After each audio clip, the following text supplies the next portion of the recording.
What's up, everyone? I didn't top YCS Mexico City. I punted. All my losses were winnable. I made it all the way to round 9. Then I went 2x2-1. Should have won that round too, so I should have been like at least what was it, like 8-1, 8-2, and then potentially win the last one out and make it to top cut. But I'll show my deck for anyone who's going to the PPG. Maybe you guys can use this. Played Maliss. I thought it was the best deck. These are non-negotiables now. I think you have to play 3 Chessie now, just because you're out of names. Like, you'll have to normal. It's better to normal summon a name than to start by activating like a field spell. So I just wanted to max out on names. And then the non-negotiable stuff as well, of course, is like the Gold Sark. You have to play now. Before you could get away with only playing 3 field spell and no terraforming, but you can't anymore. You literally will brick. Like I was playing like 3, and then only 2. But you have to play the 3rd and you have to play the terraforming. I already played 3 field spell and the terraforming, so it was just, I lost the starter essentially. Then 3 traps. Not much to say about those. The spice that everyone was hating on. Shout out Sam for not believing in the card. Sign at mining. This card is crazy. When you don't have a starter, this searches you a starter. And if you have a Bisteel, you're playing through every hand trap. It doesn't matter. Only thing that this loses to is Purge and Ash. But I played against Patrick Hoban, and I didn't draw a starter. But I drew Sign at Mining. So I Sign at Mining. I searched Mouse. I set a talent. I normal summoned Mouse. It got Veilered. I talent look at his hand, and then just linked into Lingaribo and Bisteel. Got to play infinitely. Yeah, so just more starters. And then I only played 5 Bisteels. Ideally, if you're scared of Fiendsmith or Blue Eyes, you play Sarnier as well. You just play 6 Bisteels. But I didn't really feel confident. I didn't know what the Mexican meta was going to be. I just wanted to prepare for everything, and obviously that's like impossible. So I felt 5 Bisteels was fine because these are the best 2. You want at least 1 more, and I just figured like these cards help you play when you're getting hand trapped. These are literally just extenders. They're the best cards in your game. It's the best card in grind game. So yeah, I just played 5. Did I miss 6? Not necessarily, but it would be nice to have more. Maybe you could side more, or if you're going to the, like I said, if you're going to the PPG in Vegas, you could play Sarnier. Like, you could make room for Sarnier. You could play more copies of Bisteels. You could side more. That's up to you. Non-engine. I fit a lot in here, so it's actually kind of goated. I played 2 Droll. I was going to play 2 Nib, but I got fearmongered into playing this card because I was told there was going to be a lot of Blue Eyes. And I was looking kind of scared of Blue Eyes when I was only playing 5 Bisteels. And the reason I only played 5 Bisteels is because I was scared of decks like Fire King, Mermail, Crystron, Tempai kind of stuff. I didn't play any of those decks. I only played Mermail. And yeah, that's why I just played Droll. Droll's pretty good. I think Droll's good in the Droll's good when you go second. It sucks when you open it and you're going first, except if you're drolling yourself under Fua. But you don't want to droll because then it cuts you off of the empty PO7, so then you miss a banish. So I don't think it's worth it a lot of the time. But I think it's like the best hand trap to main deck, aside from the other goated ones, which are 3 Ash, goated, 3 Fua, goated. These are all the monster hand traps. Yeah, I just want to play like the best ones. Ash like was pretty bad overall in the event. I didn't play a lot of Fiendsmith decks, but this ideally hits Requiem. It hits what's the other card? It hits Paradise against the Mouse Mirror. This hits the MTPO7. Like, Ash is really good still. Fua's still really good. There's less outs to it, so it's just a better card. And then Imperm just felt like the best hand trap overall, and then the best hand trap in the game is Impulse. Like, unless you play against Pure Ryziel, which I only played 1 of, this card is really good. It's good into everything else, and that's why I decided to play Pure Malice over the Fiendsmith one, is because you get to play this card, and I don't want to draw bad cards like Lurie. I don't want to draw Lacrima. I don't want to draw Paradise. All those cards suck. I just wanted to play the best cards. Speaking of the best cards, these are the best cards, so I decided to play them in main deck. No reason to side them if you could just main them. And this card's so good that I wanted to search it. This card's like way too good. Going first, it's like kind of bad. And like obviously if you draw this card going first and you get hand trapped, you only really have 2 targets. You could set these guys, but this one's really strong. So like you can always set this. This is really good. I would still play it. And then going second, this becomes a god card because you search talent. If you already have talent in hand, you can literally just search an Impulse and stop like IPs, like Lacrima. Like, you stop everything. This card's really strong. I would continue playing it. If I was going to the PPG, I'd probably main deck this card if you're playing a Pure Malice deck. If you're playing Fiendsmith Malice, that's a whole different scenario. Onto the extra deck.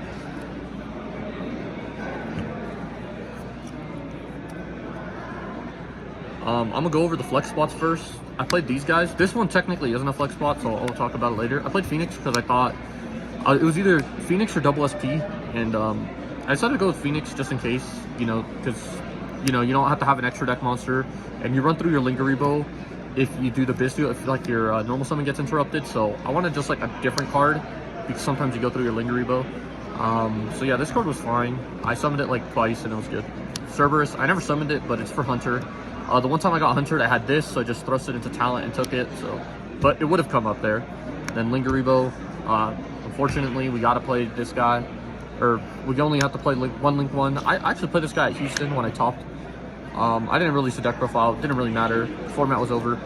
But yeah, Lingerie Bow, like, I think it's the craziest one. It's better than Link. Like, it's not better than Link Decoder. Link Decoder is way better. I miss the extra body all the time. But I think Lingerie Bow is the best one into boards because it just, if you're playing the mouse mirror, it stops the into PS7. It's broken. And if your opponent wants to cryptor this, be my guest. Haggard, broken. Then SP, broken. IP, broken. I never made this actually, but it could come up. And then Splash, Dark, Best Link 2s. Non-negotiables. I think this card sucks. I want to play it. I don't really know what else to play, so I just figured after Griffin got banned, we had to play this card. But Chewy behind the camera, he suggested, why didn't I just play Topologic Bomber Dragon? I didn't even think about that. Honestly, if I were to redo this event, this would probably be Topologic Bomber Dragon, or there's an argument to keep this, and I'll see what I'll tell you guys what I cut later. Access code. Okay, this card fucking sucks. I've never made it a single time. Like, yes, I play a little bit of hand traps, but I don't, like, you can't top deck into like an Imperm. That's pretty bad. I mean, thankfully you can top deck into Impulse. I guess Droll's fine, Ash is fine, but you don't want to draw Fuas. Drawing Bistials are fine, but like, yeah, Heat Souls kind of win more. Like, if you're already making this card, you probably win the duel. Or you're losing because you're not making Cryptor. So I just think Cryptor, you're always making Cryptor over this. So this can just be a second SP. And then this card was, it was situational, but I was scared of Ryzeal since I didn't have a lot of outs to Detonator. So I thought this was the best one. This one I would probably change into the Bomber Dragon. I don't know what this would be. This format's dead after like Alliance Insight comes out though. But for those of you going to Vegas, like, that's what I would do to the extra deck. Just put Topologic Bomber Dragon. It's like better. And then side deck. Best cards, Meows, Cerulean. These cards were good. Not much more to say about them. The third Droll. I cited this in all the time, but I always felt bad citing this in because I wanted to resolve these more than I wanted to resolve this. Yeah, this card was fine, but I don't know if I'd play it more. If you're really scared of Fiendsmith, if you're really scared of Blue Eyes, this card's better. But honestly, this could just be the Sarnier in the side deck if you want more Bistials. 2 Nib. I thought a lot of people would be bad and play into this, and I just never drew it. And the one time I drew it, I didn't have any engine, so I was losing anyway. I think Nib is fine.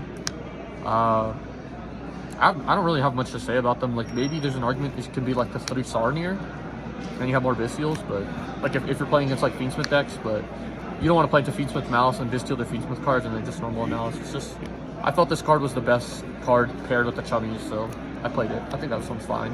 I think it's better than Droll at least. I was scared of back row decks, so I played these. This was like the best one overall, just because you could thrust into it, but I almost never cited these in. I cited just this one to thrust into it, but yeah, these cards were kind of whatever. I don't really need these cards, they're fine. You don't really need them, unless you play against Stun, but I didn't play a single one. And then I played 1 crossout. Unfortunate, I guess leaking the Houston goo. I was on 3 crossout with the Lancia in there, and I was always citing this in, and it was great because in the mirrors, like, I was crossing out MTP07s, I was crossing out Impulse, super good. I decided to play it because you could still hit MTP07, you could still hit Impulse, you could still hit like the engine cards when you go first. I thought it was the best card in the mirror. I never drew it in the mirror though, so. And then 2 thrust targets. Barrier for Ryzeal and all the other bullshit in this one. And usually most decks die to both of them, so I'll side them both in on top of 3 thrusts and the called by and the talent, so it's really strong.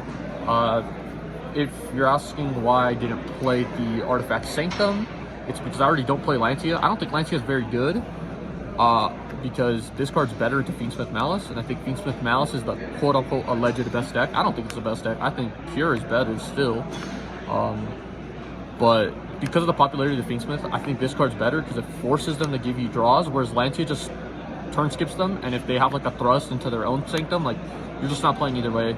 At least this forces them into like, this will give you draws if you hit like the Engraver, the Lurie, Malice name. I just think this card's overall better, and you just want to draw cards. So yeah, these cards were fine. They're both broken, and I didn't play any pure Malices, so that was fine. And I guess just for sighting patterns, if anyone was curious, you know, people like, you always sight out your allures. When I go second, like I always sight out these. These are the first ones to go. And so that basically becomes like any chummy of your choice. So guaranteed, you always have like, obviously opening this card's bad, so you just have to open one of these. And the reason we keep in the 3 chessie is just because like opening a name is better than opening like a field spell. So you have to have a name. I don't cut out any of the names. Terraforming's whack because you could just thrust into Gold Sark and it's better. And you could like clog on Terraforming plus field spell. I don't want that. So there's that. For sighting patterns, also like if the Bystials are bad, you obviously sight out like both Baldrake. You typically just keep these 3. If they're like super bad, then you sight out all 3 and boom, that's 6 side deck slots right there. If you're playing against these like FTK style decks like Mermail and Mermail and Yubel, I actually played against Yubel. If you play against like Mermail, Yubel, or like White Forest, I played against all 3 actually. I just side these out. Like, you just want, like, I side those out and I just literally side in, like, whatever one of these FTK hand traps, like Chummies, Droll to stop them, and then Nib if you chummy them to draw into. It just felt, like, correct, and this card just felt bad because that means you're letting them play. You could argue to side out the talent in the... Actually, I side out Called By. I actually, like, never sided out Called By. But yeah, if you play against FTK decks, like this card's trash, this card is trash, this card's fine, but like you can argue to side it out, and like you side out these, and that's a lot. Like already right here you have a bunch of side outs, and then you know that's enough space for both the chummies if you need them, and breakers like the Harpies. But yeah, overall, I wish I played better. I played pretty terribly. Like I lost against a Memento because I forgot to leave a Malice Monster Banish, so I lost there. I lost to a Mitsurugi Raizio. I interrupted him incorrectly. I didn't know he was on Mitsurugi. I thought he was on Pure, so I interrupted him according to that game plan, and it failed, and I lost. And then I got double Lanciate on the crackback, so I couldn't beat him. And then I lost. Well, actually, I tied in the round 9 against. No, it was round 10 against a Fiendsmith Malice. I had a line for game where I already had a Bystial on board. He had Requiem. I attempted to enter battle in time, or like near time. He used Requiem, and I should have just talent taken his fucking Lacrima and just attacked for game. And I didn't. I drew, hoping to draw into a Malice name because that was game. But I didn't see the. I don't know what I was scared of, but I misplayed, and I could have been in top coat right now. But the fact that I could have been in top coat means that the deck was doing its job. The deck definitely worked. I'm just not. I don't know what happened this weekend. Like I was still playing well. I still went like 7-3. I think it was fine. There's obviously room for improvement. Unfortunately, this is my last YCS until Nationals. I'll be hitting up Regionals, but you know, hey, I mean, I'm just gonna practice for Nationals now. If anyone has any questions, DM, hit me up. But yeah, I mean, fake format anyway, so see you guys.